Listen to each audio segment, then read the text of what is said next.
అసలు dynamic range అంటే ఏంటి, అది ఎలాగ మనకి ఈజీగా అర్థం అవ్వాలో ఇప్పుడు మనం చూద్దాం. ఈ పిక్చర్లో కనిపిస్తున్నటువంటి వేవ్ గమనించండి, ఇది ఒక లౌడ్ సిగ్నల్. సో చూడండి, ఇది చాలా టాప్లో ఉంది. ఇది ఒక పీక్ సిగ్నల్ అనమాట, లౌడెస్ట్ సిగ్నల్ ఈ యొక్క ట్రాక్లో. అలాగే ఈ యొక్క ట్రాక్లో ఇది చాలా క్వైటెస్ట్ సిగ్నల్. ఈ రెండింటి మధ్యలో ఉన్నటువంటి డిఫరెన్స్ని మనం డైనమిక్ రేంజ్ అంటాం.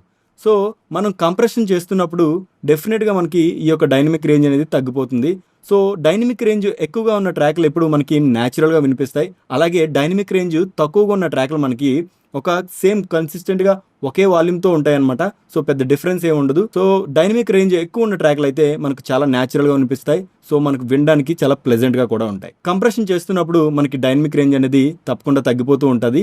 సో అది మీరు గమనించవచ్చు. కంప్రెసర్లో 2 టైప్స్ ఉంటాయి. ఒకటి అప్వర్డ్ కంప్రెషన్, అలాగే డౌన్వర్డ్ కంప్రెషన్. ProC2 అనేది మేజర్గా డౌన్వర్డ్ కంప్రెషన్ కింద పనిచేస్తుంది. ఈ వీడియో నచ్చినట్టయితే లైక్ చేయండి, మీ ఆడియో ఫ్రెండ్స్కి షేర్ చేయండి.